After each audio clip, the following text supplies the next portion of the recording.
अब जो चैप्टर में स्टार्ट करने जा रहा हूं that is the bill of exchange. पहले इसको हम लोग हिंदी में हुंडी भी कहते हैं, हुंडिया कहा जाता है इसको हिंदी में। और बिल ऑफ एक्सचेंज का एक सीधी सी बात कहें, अगर हम शुद्ध देशी भाषा में बात करें तो ये लिखित वादा है, एक तरह से प्रॉमिस है जो हमने लिख कर दिया है। किस बात का प्रॉमिस है? ये प्रॉमिस है इस बात का कि हम इतनी दिन बाद पेमेंट कर देंगे, वो इस बात का प्रॉमिस है। अब ये इतना इंपॉर्टेंट हो जाता है कि अगर इसके अंदर, अगर इसको बिल को बनाते समय, इस वादे को करते समय, इस प्रॉमिस को करते समय अगर हमने कुछ कानूनी, कुछ लीगल एस्पेक्ट्स को फॉलो किया है, if we have followed it legally किया है उस चीज को, तो इसको कोर्ट में भी चैलेंज किया जा सकता है and it can be discussed in court, और इसका कोर्ट्स के हिसाब से भी इसको सेटल किया जा सकता है। मतलब ये इतना वैलिड होता है।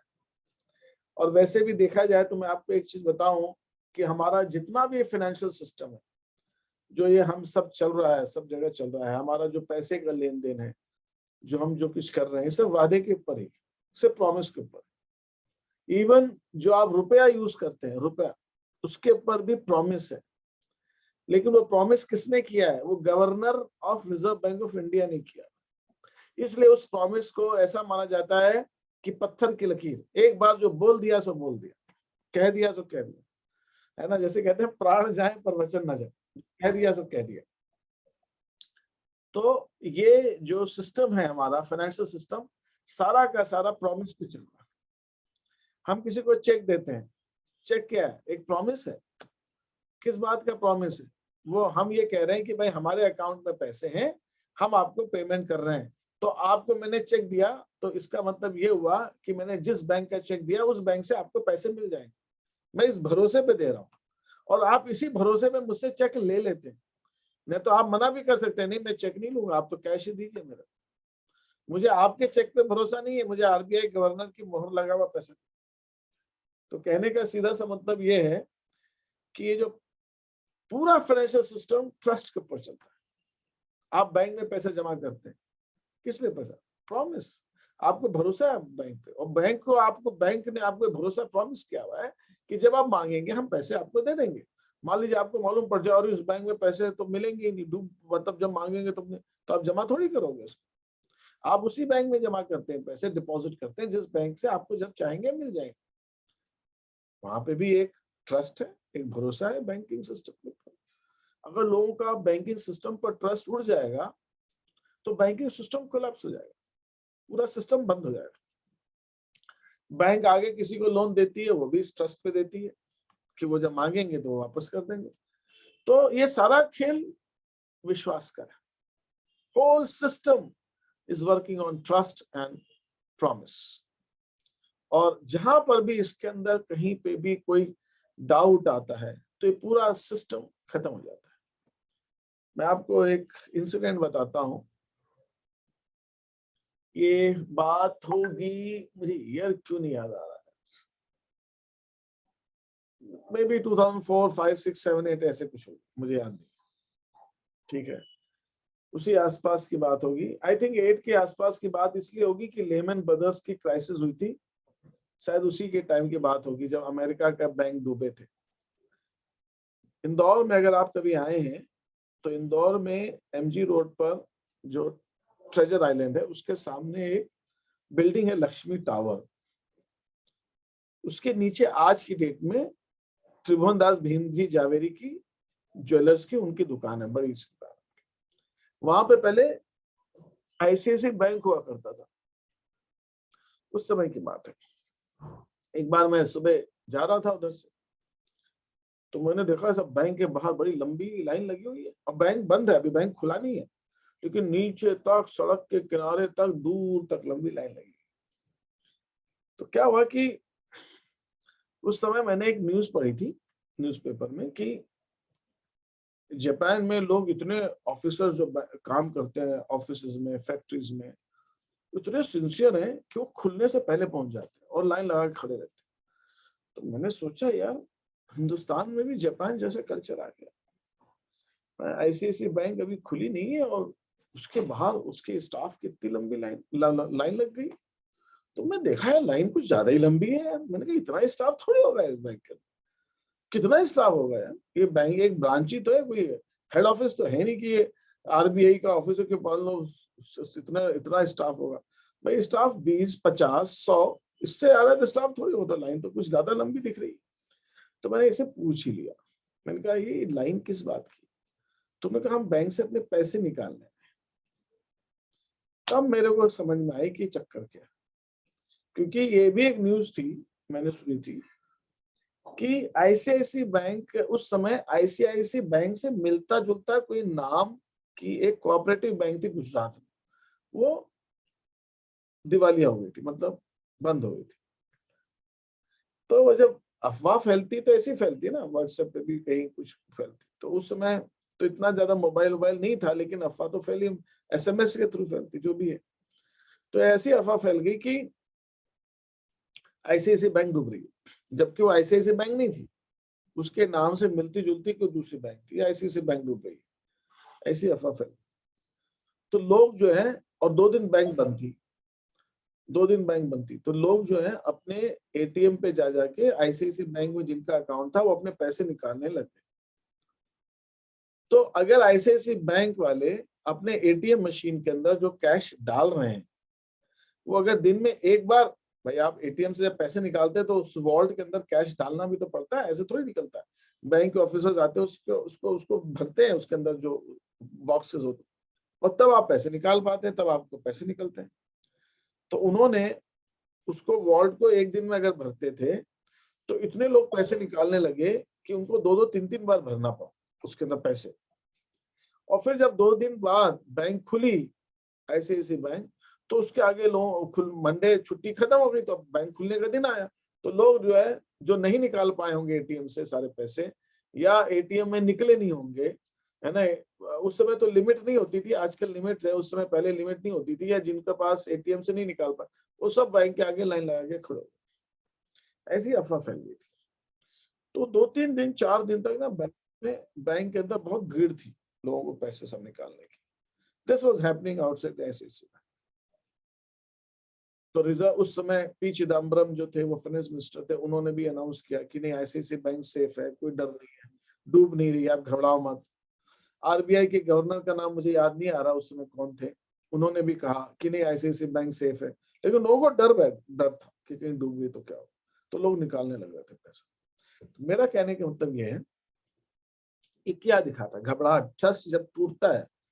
तो उस समय बैंक ने क्या किया, आईसीआईसी बैंक ने क्या किया, आईसीआईसी बैंक ने एक किया कि उसने जो लोग पैसे निकाल रहे थे उनको निकालने दिया, मना नहीं किया किसी को, मना, उसने कहा ठीक है निकाल रहे निकालो, उसने निकाला।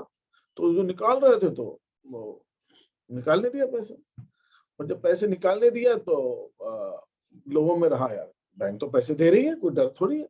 तो धीरे धीरे लोगों के मन से वो डर हट गया। लेकिन अगर क्या होता, अगर आईसीआईसी बैंक कहती कि नहीं आप इससे ज्यादा पैसे नहीं निकाल सकते, आप एक दिन में एक ही बार निकाल सकते हो, आप 10,000 से ज्यादा नहीं निकाल सकते, आप 20,000 से ज्यादा नहीं निकाल सकते, तो लोग और घबरा जाते, तो वो डूब नहीं रही होती तो और डूब जाती। तो उस समय उसने आरबीआई से पैसे, अब सब निकाल रहे हैं पैसे, तो आईसीआईसी बैंक के पास कैश तो रखा नहीं होगा, उसने तो आगे लोन दे रखा है लोगों को। तो उस बैंकों में क्या होता है, बैंक में पैसा आता है और बैंक आगे लोन दे देती है, तो बैंक अपने पास थोड़ी रखती है पैसा, और बैंक को अपने पास रखेगी तो बैंक चलेगी नहीं, क्योंकि जो पैसा डिपॉजिट करते हैं उनको इंटरेस्ट देना पड़ेगा, और अगर वो पैसा अपने पास रख लेगी तो इंटरेस्ट कहाँ से आएगा, तो वो आगे लोन देती है, उसमें से इंटरेस्ट कमाती है, और जो इंटरेस्ट कमाती है उसमें से कुछ अपना खर्चा निकालती है, बाकी के कुछ पैसा इंटरेस्ट दे भी देती है। तो ऐसे बैंकों का काम चलता है। तो आईसीआईसी बैंक में जब सारे लोग पैसे निकालने लगेंगे तो बैंक के पास तो पैसे है ही नहीं, तो लोन दिया हुआ है, और जिसको लोन दिया उसको बोलो आप जल्दी जल्दी दो, तो एकदम जल्दी थोड़ी देगा, टाइम से देगा जब भी उसको देना है। तो ऐसे में क्या होता है कि आईसीआईसी बैंक को मदद की जरूरत पड़ती है। किस कौन मदद कर सकता है, आरबीआई मदद कर सकता है। आरबीआई ने हेल्प की उसको, आरबीआई ने कहा ठीक है आपको जो पैसे चाहिए हम देते हैं, आप धीरे धीरे चुका देना, आपको हम लोन दे देते हैं, आप दो, जो मांगने आ रहा हो। तो आईसीआईसी बैंक ने किसी को रिफ्यूज नहीं किया। रिफ्यूज नहीं करने से लोगों को भरोसा लग गया कि साहब बैंक तो ठीक, कोई दिक्कत नहीं। तो तब जाके लोगों को ठीक हुआ। तो 2-4 दिन हफ्ते भर लगे होंगे, जो भी लगे होंगे, उतना टाइम लगा और फिर जाके बैंक अपने नॉर्मल ऑपरेशन पे आ गई। तो मैं आपसे जो बात करना चाह रहा हूँ कि ये पूरा सिस्टम ट्रस्ट पे चलता है। आप एक बार विश्वास तोड़ते हो तो विश्वास टूट जाता है, सामने वाला फिर डाउट करता है कि यार ये लोग ठीक नहीं है या बैंक ठीक नहीं। एक आपको और किस्सा सुनाता हूँ, मुझे तो नहीं, मेरे पापा से ऐसे वैसे बात चल रही, हम लोग बात कर रहे थे कब एवर ग्रैंड आपने सुना होगा, चाइना की एक कंस्ट्रक्शन कंपनी है ना, उसके डिफॉल्ट होने का किस्सा चल रहा था। और उसके यह था कि इतनी बड़ी कंपनी जिसके पास $600 बिलियन का लोन है, वो अगर डिफॉल्ट हो जाएगी तो दुनिया के अंदर, पूरे वर्ल्ड के अंदर फाइनेंशियल क्राइसिस आ जाएगी। क्योंकि एक बड़ी कंपनी डिफॉल्ट, दिवालिया होती है, वो पैसा नहीं दे पा रही, तो उसको जिसने लोन दिया वो भी दिवालिया हो जाता है। तो ऐसे पता चलता है, पैनिक फैल जाता है, घबराहट फैल जाती है। और इसको कई बैंकों ने, तो ऐसे हम घर पे बात कर रहे थे कि ऐसे ऐसे न्यूज आ रही है। तो मेरे फादर ने एक किस्सा सुनाया। उन्होंने कहा एक बॉम्बे की एक पार्टी थी, कपड़े का व्यापारी, उसका कपड़े का होलसेल का बिजनेस था। उसका नाम भी उनको ध्यान था, मुझे बताया भी था उन्होंने, मुझे ध्यान नहीं आ रहा है, लेकिन चलो वो कोई इम्पोर्टेंट नहीं। तो वो व्यापारी का ऐसी अफवाह फैल गई, ऐसी न्यूज फैल गई, अब सही हो सकता है ये न्यूज सही भी हो, ये नहीं कह सकते, लेकिन ऐसी न्यूज फैली कि वो दिवालिया हो रहा है, वो पार्टी दिवालिया हो रही है। उस पार्टी ने भी लोगों से पैसे ले रखे थे, लेकिन उस पार्टी की खास बात ये थी कि उस पार्टी के कुछ अच्छे रिश्तेदार थे या दोस्त थे जो अच्छे पैसे वाले थे। उसने क्या किया, उन लोगों से कैश ले लिया। और पहले दुकानों में, आपको ध्यान होगा कि दुकानों में ना, ऐसे जैसे मैं बैठा हूं मान लीजिए, और पहले तो गद्दी होती थी, नीचे चादर जाजम बिछती थी, व्हाइट चादर, उस पर गद्दी होती थी, और तिजोरी ऐसे लगी रहती थी दीवार के अंदर बनी। तो दुकान ऐसी थी, सामने से आप आ रहे हो, यहाँ बैठे हो, यहीं पे तिजोरी लगी साइड। तो उनने क्या किया कि उसने खूब पैसे लिए, उस तिजोरी को पूरा ऊपर से नीचे तक नोटों से भर दिया, पैसे लेके। अब कोई पैसे मांगने आता था कि साहब हमारे, अब जब लोगों को अफवाह फैली तो लोग आने लगे अपना पैसा मांगने के लिए, तो कोई पैसा मांगने आता था तो वो क्या करते थे, उसके सामने वो तिजोरी खोलते थे, और तिजोरी में नोटों की भरी गड्डी देखता था सामने वाला आदमी, तो देता है यार इनके पास तो खूब पैसा है, पैसा कहाँ है, ऐसे अफवाह फैल गई तो झूठी, मैं जिसने भी मुझसे कहा झूठ का, तो कहा नहीं नहीं साहब, मैं तो यूं ही हालचाल पूछने आया था, कट्ठे जावे थारे पैसा, और यूं यूं करके वो पैसा लेने से मांगे थे। तो बोले वो क्या करते थे, कोई सड़क पे आदमी जा रहा है, उसके पैसे अगर ले उसको, अरे आओ जी आओ जी आओ जी, बोला अरे थारा पैसा है, 5,000 रुपए देना, तो उसके सामने बैठा के उसको तिजोरी खोले, और तिजोरी वो आदमी देखता था नोट के नोट भरे पड़े। तो उन्होंने कहा नहीं साहब कहाँ जा रहे हैं पैसे, आपसे ले लेंगे बाद में, कहाँ जा रहे हैं। अच्छा, जो जिन्होंने पैसे दिए उन्होंने भी बिजनेस के लिए दिए ना, उनको भी फायदा होता है, लोग पैसे क्यों दे रहे हैं किसी को, उनको फायदा है। तो जब उनको मालूम है कि सामने वाली पार्टी अच्छी है, कहीं नहीं जाएगा, तो उसको लोन दे देते हैं। तो बोला कि इस ढंग से उसने एक अफवाह फैला दी मार्केट में कि यार पार्टी तो बिल्कुल पक्की सोने की जैसे टंच है, इसमें कोई डूबने का डर नहीं, ऐसा। तो जब लोग विश्वास हो गए तो नहीं, तो क्या होता है कि जब ऐसी अफवाह फैलती है तो जो बेचारा अच्छा खासा आदमी वो भी डूब जाए, क्योंकि कैश तो होता नहीं ना लोगों के पास, लोग तो बिजनेस में लगा के रखते हैं, और ऐसा सपोर्ट लगता है, वो सपोर्ट अगर मिल जाए और आपको, फिर आप निकल जाते हो। अफवाह फैलना मार्केट में गड़बड़ होती है। तो मैं जो बात, ये सब बात जो बता रहा हूँ, ये कहने का मेरा सिर्फ इतना सा मतलब है कि विश्वास, ट्रस्ट, बिजनेस के अंदर इन सब चीजों में बहुत जरूरी होता है। ये सारा काम ट्रस्ट पे चलता है, और ये पूरा मनी सिस्टम, जो पैसे का लेन देन है, ये सारा ट्रस्ट पे चलता है। तो जो बिल ऑफ एक्सचेंज है, ये एक ट्रस्ट का एक तरीका है, एक विश्वास का तरीका, एक प्रॉमिस करने का एक तरीका है, कि मैं किसी को लिख कर दे दूं कि I will pay you so much so amount, मैं आपको दे दूंगा। तो वो बात की, मतलब कहते हैं ना, मतलब वो पक्की बात मानी जाती है ना, ऐसा कहते हैं, इट इज, ऐसा माना जाता था। तो पहले जमाने में जब कागज नहीं बनाए थे तो लोग पेड़ की छाल पर लिख के देते थे, बार्क, ट्री के बार्क पे, उसको बिल माना जाता था। मैंने लिख के दिया है मतलब पक्की बात है, ऐसा होता है। तो खैर बहुत ज्यादा लंबा डिस्कशन हो जाएगा अगर मैं और डीप में जाऊंगा इसके। तो ये पैसे, और अगर लिख के देने के बाद भी पे ऑफ नहीं कर मैं आपसे सके, वही कह रहा हूँ, मैं आपसे वही कह रहा हूँ, ऐसा नहीं कि ऐसा होता नहीं है, लोग तोड़ते हैं, लेकिन उससे क्या होता है, आपकी क्रेडिबिलिटी अफेक्ट होती है ना, आपकी क्रेडिबिलिटी अफेक्ट होती है। तो वही है, आपने लिखा, मैंने आपसे क्या कहा कि भाई आपने दिया है तो ये बात मानी जाती है। मैं जो आपको एक चीज कह रहा था, एक सेकंड में पर्स उधर रखा है, आप अगर इसमें नोट पे आप ध्यान से देखें तो यहाँ पर एक स्टेटमेंट लिखा हुआ है और उसके नीचे reserve bank of India governor के सिग्नेचर। इसमें क्या लिख रखा है? इसमें ये लिखा हुआ है, बहुत छोटा छोटा है, मेरे को चश्मा लगता है। इसमें लिखा हुआ आई प्रॉमिस टू पे दी बेयरर। पे द बेयरर, बेयरर का मतलब है जिसके हाथ में ये है। मैं बेयरर हूं, मेरे हाथ में ये कागज है, ये पेपर है, तो मैं बेयरर हूं। तो जिसके हाथ में है, जो होल्ड कर रहा है वो bearer. Pay I promise to pay the bearer the sum of rupees, the sum of 500 rupees. मतलब ये आरबीआई के गवर्नर ने उसमें साइन किया हुआ है कि जिसके हाथ में कागज है मैं उसको 500 रुपए देने का प्रॉमिस करता हूं। तो मेरे इस कागज, मैंने आपको अगर ये 500 का नोट दिया तो मेरे इस कागज की क्या, ये कागज ही तो है, इसकी क्या वैल्यू क्या है? इसकी कोई वैल्यू नहीं है।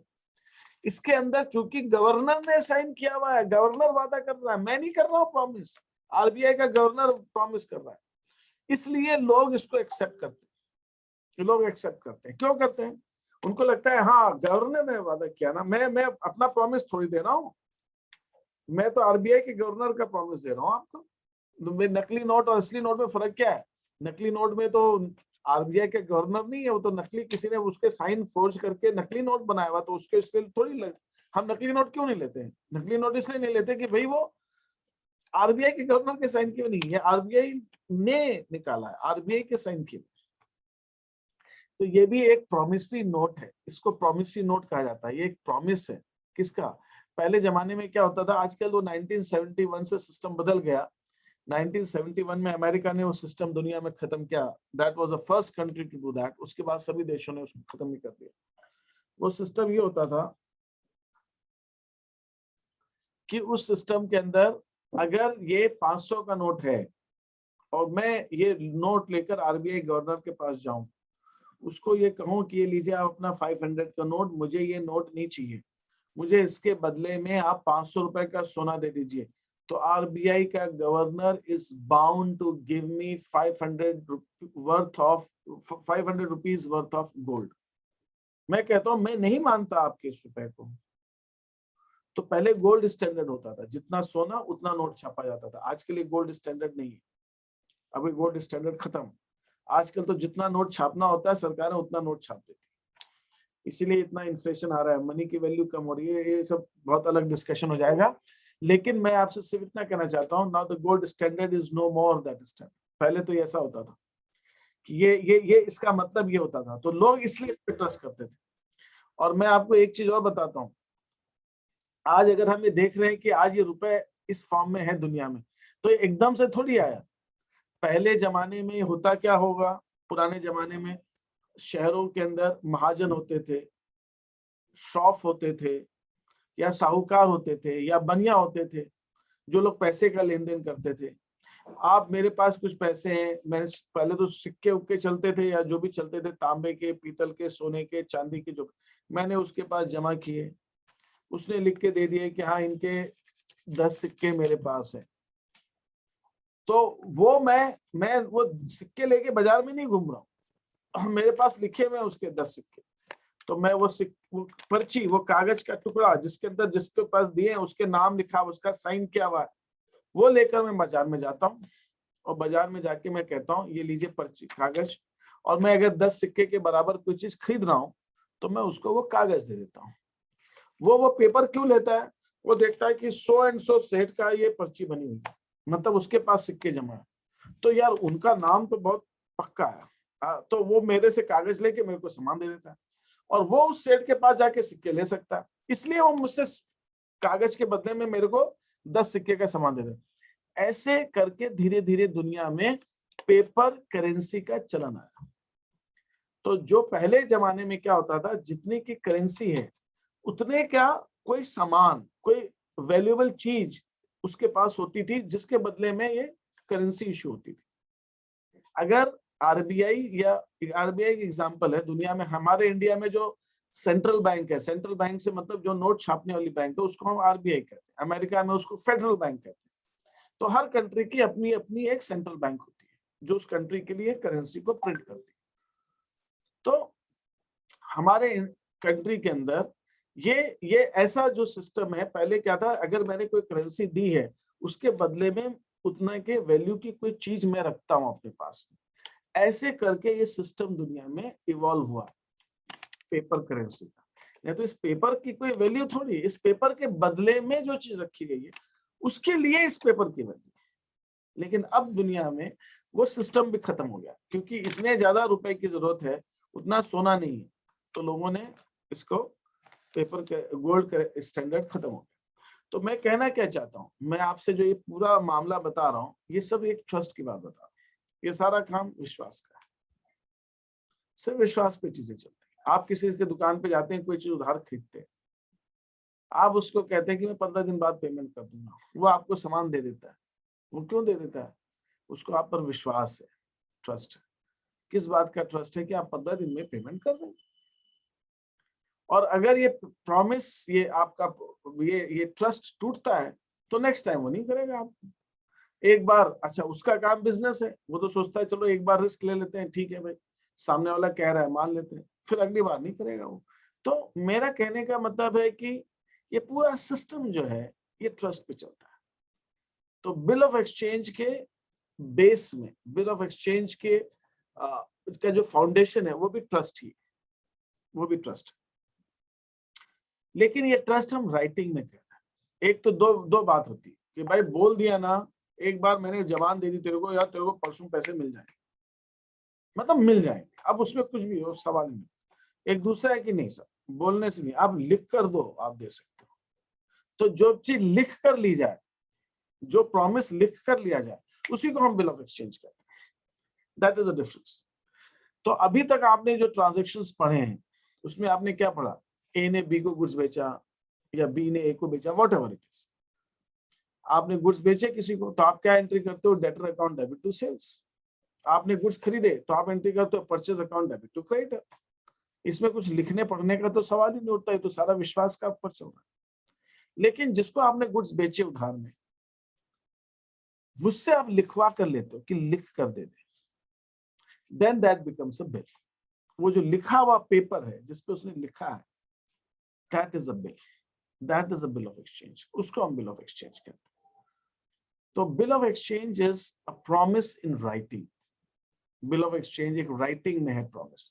और जैसा मैंने कहा कि अगर आपने किसी से बिल लिया है और उसके ऊपर एक रेवेन्यू स्टैंप, एक चीज होती है रेवेन्यू स्टैंप लगती है, एक रुपए की स्टैंप आती है लाल रंग की छोटी सी, अब फिर मुझे उठना पड़ेगा रखे हुए तो मैं दिखाऊंगा। वो स्टैंप अगर हमने उसमें लगा दिए तो वो लीगल डॉक्यूमेंट बन जाता है और उसको हम कोर्ट में चैलेंज कर सकते हैं कि इस आदमी ने लिखकर प्रॉमिस किया था, ये रहा उसका डॉक्यूमेंट, इसने कहा था कि 15 दिन में पेमेंट कर देंगे, ये रहा लिखा हुआ, ये नहीं कर रहा है, तो हम उस पर कोर्ट केस कर सकते हैं। ठीक है, तो ये लीगल माना जाता है।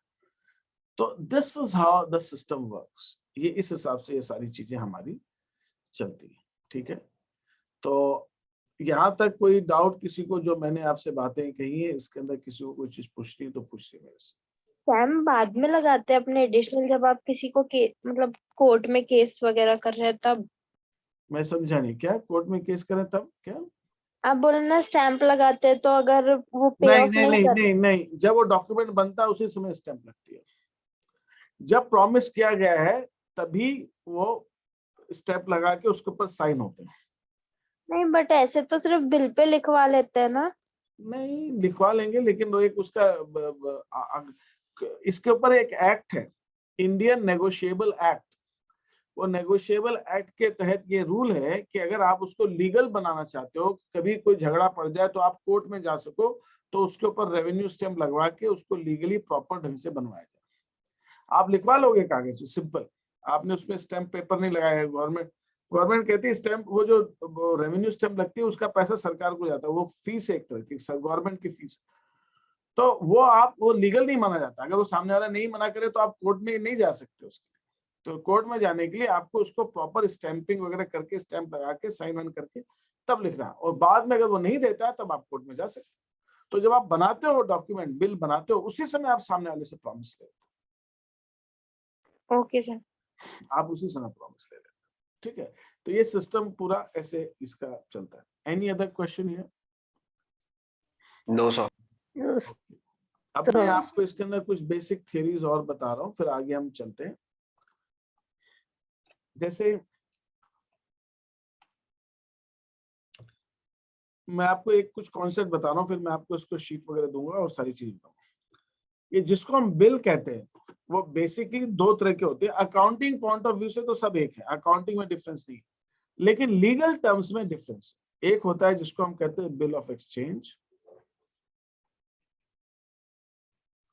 एक होता है जिसको हम कहते हैं प्रॉमिसरी नोट।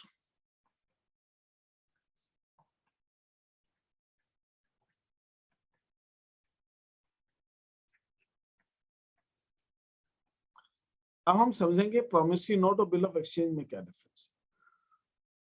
मान लीजिए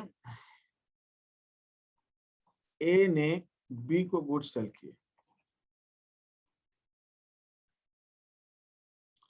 कितने रुपए के बेचे? 10,000 रुपए। ए ने बी को 10,000 के गुड्स। कोई मुझे बता सकता है इसमें डेटर कौन है और क्रेडिटर कौन है? इतना टाइम लग रहा है। सर ए क्रेडिटर है, बी डेटर है। ए क्रेडिटर है, ए को पैसा लेना है, और बी डेटर है, बी को पैसा देना है। अगर ए एक डॉक्यूमेंट है उसको लिखता है और लिखता है मिस्टर या miss B, whatever it is, आप अपनी इच्छा से उसको मान सकते हैं। Mister B, you have to pay me, आपको मुझे ₹10,000 for value received. Value received माने आपको उसके बदले में वो चीज मिल गई है जिसके बदले में आपको पेमेंट करना है। आपको उसकी वैल्यू की चीज मिल चुकी है, आपको इतना पेमेंट करना है for value received by in 3 months, इन 3 महीने में, ऐसा लिख लेते हैं। आपको 3 महीने के अंदर अंदर मुझे ये पेमेंट करना, और उसके ऊपर ए अपना साइन कर देता है। और ऐसा ए ने बी को लिख के दिया, और बी उसके ऊपर लिखता है नीचे एक्सेप्टेड, यस मैं एक्सेप्ट करता हूं कि मैं दे दूंगा, डन। और आज ये बिल लिखा गया है, मतलब 9 नवंबर 2021, 3 महीने। इसका मतलब ये हुआ कि आज 9 नवंबर 2021 है, इसमें अगर 3 महीने में ऐड करता हूं तो 1 महीने बाद तो दिसंबर आ गया, तो 9 फरवरी 2022 को 3 महीने खत्म हो जाएंगे। तो इस दिन, इसमें 3 दिन और एक्स्ट्रा दिया जाता है, 3 महीने और 3 दिन, 3 दिन जो दिया जाता है एक्स्ट्रा उसको बोलते हैं ग्रेस डेज। 3 दिन तो जुड़ते ही। तो इसका मतलब 12 फरवरी 2022 को, 12 फरवरी 2022 को जो बिल आज 9 नवंबर 21 को 3 महीने के लिए लिखा गया है, उस बिल का पेमेंट 12 फरवरी 2022 को 3 महीने हो जाएंगे, उस समय बी ने कर देना। तो बी क्या करता है, इसको एक्सेप्ट करता है कि यस मैं कर दूंगा। तो जब क्रेडिटर, इसको किसने लिखा? ए ने लिखा। ए कौन है? क्रेडिटर। तो क्रेडिटर लिख रहा है और बी उसको एक्सेप्ट कर रहा है। तो अकाउंट्स की लैंग्वेज में इसको हम कहते हैं, ये डेट्स का कैलकुलेशन में हटा रहा हूं यहां से, 3 महीने और 3 दिन, 3 दिन जो होता है ग्रेजेस के ऊपर हम और आगे डिस्कशन करेंगे। और सर यदि नेशनल हॉलीडे आता है तो? अब तू आगे जा रहा है, तूने पढ़ लिया ना इसको चैप्टर को, है ना, तो तू मुझे टेस्ट कर रहा है नेशनल हॉलीडे आता है इसके अंदर। अब इसने अब बात छेड़ दी, अभी तो मैं उतने डीप में नहीं जा रहा था, अब इसने बात छेड़ दी, अब इसने बात कर ली है, तो अब ये मेरे को टेस्ट कर रहा है, तो मैं जवाब तो देना पड़ेगा, अभी मेरे को तो जवाब देना पड़ेगा। अब ये कह रहा है कि 22 फरवरी 2022 को कुछ नेशनल हॉलीडे आ जाता है।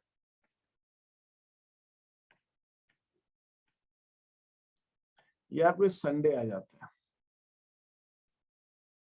और एक और छुट्टी होती है जिसको हम कहते हैं बैंक हॉलीडे। बैंक हॉलीडे की दिन फिक्स है। बैंक हॉलीडे 12 फरवरी को तो नहीं आएगा। बैंक हॉलीडे आता है 1 अप्रैल को आता है और 30 सितंबर को आता है। ठीक है, तो ये बैंक हॉलीडे 2 दिन आते हैं साल भर, जिन दिन बैंकें बंद होती हैं। क्यों बंद होती है? वो अपना हिसाब किताब रखने के लिए 6 महीने से बंद करती है, 30 सितंबर एंड 1 अप्रैल। तो अगर उस दिन संडे है मतलब छुट्टी है, या और कोई नेशनल हॉलीडे, तो ये छुट्टी डिक्लेयर्ड है। डिक्लेयर्ड है मतलब मालूम है हमको इस दिन छुट्टी आ रही है, तो इसके एक दिन पहले ड्यू डेट माना जाता है। तो 12 फरवरी की जगह 11 फरवरी 22 जो है उस बिल की ड्यू डेट हो जाएगी। एक दूसरी तरह की छुट्टी होती है जिसको हम बोलते हैं इमरजेंट हॉलीडे। इमरजेंट माने वो डिक्लेयर्ड नहीं है लेकिन हो गई। कैसे हो गई? किसी नेता होता की डेथ हो गई, कर्फ्यू लग गया शहर के अंदर, या और कुछ हो, पेंडेमिक की वजह से बैन, लॉकडाउन कंप्लीट, तो उसके बाद जब खुलेगा तब उसको पेमेंट करना है। अब 12 के बाद 13 को खुले, 14 को खुले, 15 को खुले, जब खुले। अब लॉकडाउन है, अब तो अब ये पहली बार हमने दुनिया में देखा इतना लंबा लंबा लॉकडाउन लगता है। बैंकें बंद, सब चीज बंद, घर में रहो, कोई निकल नहीं सकता। तो भाई ऐसे में तो जब खुलेगा तब देंगे पेमेंट। ऐसा अगर वो नेशनल हॉलीडे है, डिक्लेयर्ड हॉलीडे है, जो मालूम है, कैसे मालूम है? कैलेंडर में लिखा हुआ है ना। आज ही मुझे आज बिल बना है ना, 9 नवंबर 9 नवंबर 2021 को बनाया, तो मुझे आज ही मालूम है कि यार जो 12 फरवरी आ रही है वो छुट्टी है, दिख रहा है कैलेंडर में। मुझे 3 महीने बाद क्या होगा मुझे मालूम है, तो एक दिन पहले देना है जब मालूम है। तो जब इमरजेंट हॉलीडे अचानक से कुछ छुट्टी डिक्लेयर हो जाए जो नहीं है, आपको पहले नहीं मालूम था, तब उसके बाद, और डिक्लेयर्ड हॉलीडे तो पहले। तो दैट इज अ सिस्टम। ठीक है, तो अगर क्रिएटर उसको ड्रॉ करता है, लिख बनाता है, और उसको बोलते हैं ड्रॉवर। किसने लिखा उस बिल को? ए ने लिखा। ए कौन है? क्रिएटर। और जिसको पेमेंट करना है वो उसको एक्सेप्ट कर रहा है, उसको बोलते हैं एक्सेप्टर। तो ऐसा जो डॉक्यूमेंट होता है जो क्रेडिटर ड्रॉ करता है और डेटर एक्सेप्ट करता है, उसको बोलते हैं बिल ऑफ एक्सचेंज।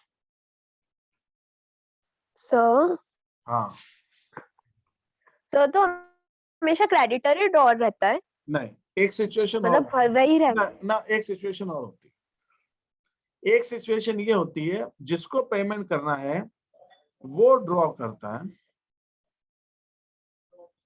और वो लिखकर खुद देता है अपने आप। किसको? क्रेडिटर को। उसको हम बोलते हैं प्रॉमिसरी नोट।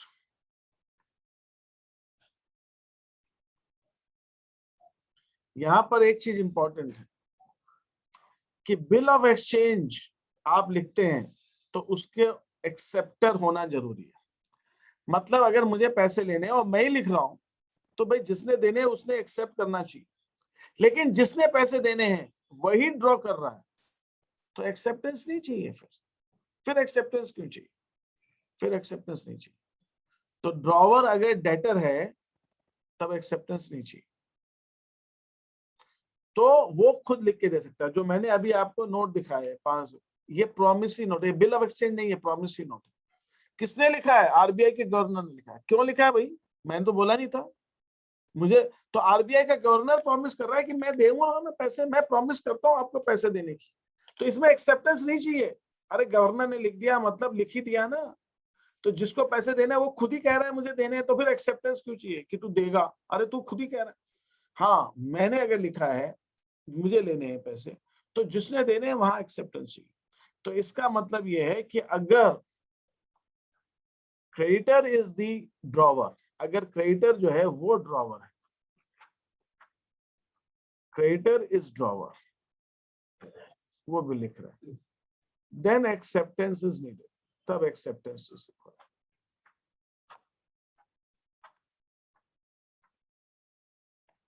तब एक्सेप्ट।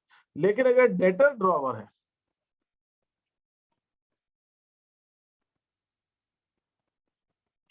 तो एक्सेप्टेंस नहीं चाहिए।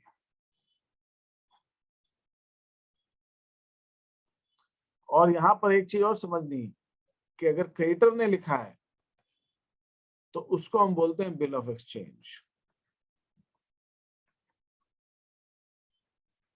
लेकिन अगर डेटर ने लिखा है तो उसको हम बोलते हैं प्रॉमिसरी नोट। ये थियोरेटिकली इन दोनों में डिफरेंस है, प्रॉमिसरी नोट और बिल ऑफ एक्सचेंज के मीनिंग में डिफरेंस है, लीगली डिफरेंस है, लेकिन अकाउंटिंग पॉइंट ऑफ व्यू से दोनों की एंट्री सेम है। चाहे प्रॉमिसरी नोट हो चाहे बिल ऑफ एक्सचेंज हो, एंट्री एक ही जैसी होती है, एंट्री में डिफरेंस नहीं। हम तो अकाउंटिंग, हमारा काम तो मुनीमगिरी का, हम कोई लॉ नहीं पढ़ रहे हैं, हम अकाउंटिंग पढ़ रहे हैं। हम यहाँ पे कंपनी सेक्रेटरी का कोर्स नहीं कर रहे, हम यहाँ पे LLB नहीं कर रहे, हम यहाँ पे कोई वकील नहीं है।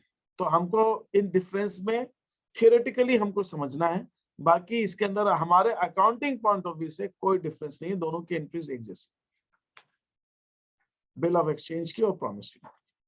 और जो डिफरेंस मैंने बताया, डिफरेंस ये है, मेन डिफरेंस कि bill of exchange creditor he draw करता है और प्रॉमिसरी नोट डेटर ड्रॉ करता है। तो बिल ऑफ एक्सचेंज की एक्सेप्टेंस चाहिए, प्रॉमिसरी नोट की एक्सेप्टेंस नहीं चाहिए। और आपको एज अ कॉमर्स स्टूडेंट ये मालूम होना चाहिए कि जो करेंसी हम यूज करते हैं, जो हम करेंसी यूज करते हैं, it is an example of a promissory note. ये प्रॉमिसरी नोट का एग्जांपल है, ये प्रॉमिसरी नोट है। ये पूछते हैं, है ना, मैंने देखा है, मैं मतलब हम लोग भी पूछते हैं भाई, टीचर्स का इंटरव्यू वगैरह, ये क्या है, व्हाट इज दिस, इसकी ये क्या चीज क्या दिखाता है। This is a promissory note. Promise किया है किसने, governor of central bank of that country, उस कंट्री के सेंट्रल बैंक के गवर्नर कि यस आई प्रॉमिस टू पे। उसके प्रॉमिस के ऊपर ये सारा खेल चल रहा है, ठीक है, that is how it is. तो ये इन दोनों में डिफरेंस है। सर प्रॉमिसरी नोट में क्रेडिटर को क्या बोलते हैं? जैसे डेटर को हम लोग ड्रॉअर बोल देते हैं, फिर क्रेडिटर को क्या बोलते हैं? देखिए, अब मैं आपको ये जो पूछा है क्वेश्चन, इसी को आगे ले जाते हुए बताता हूँ।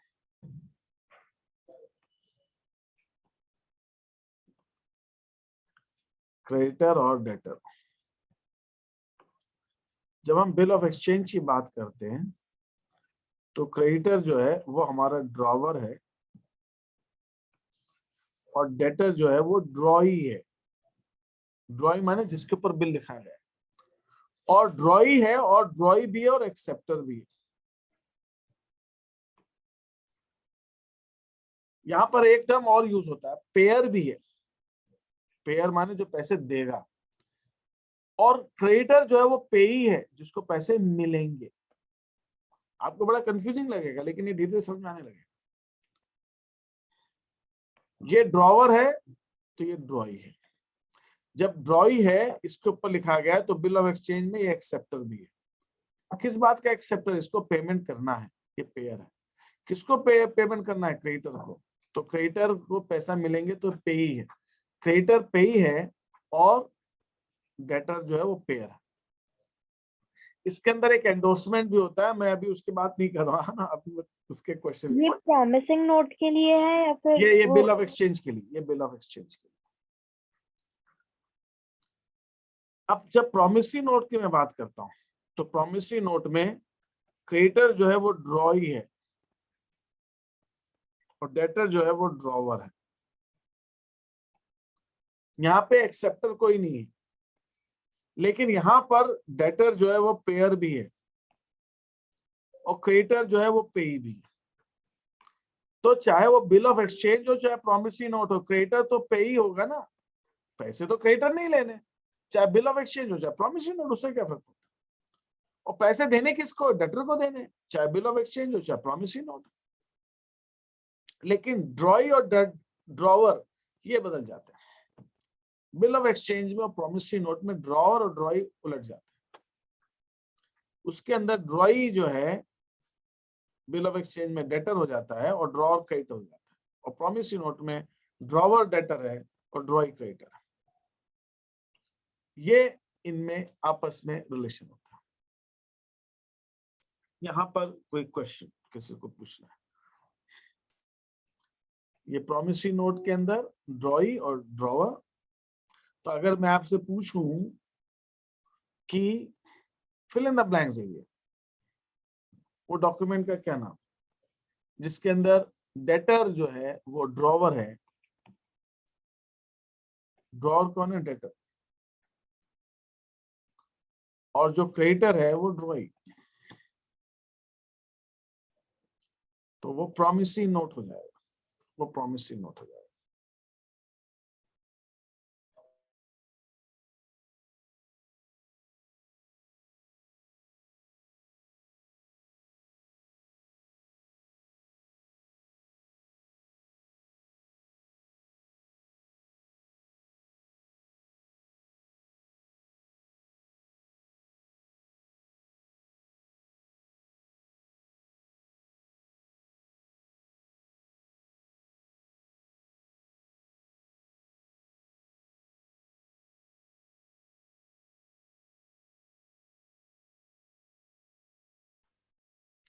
So that is what the drawer and drawee and debtor and creditor. ठीक है?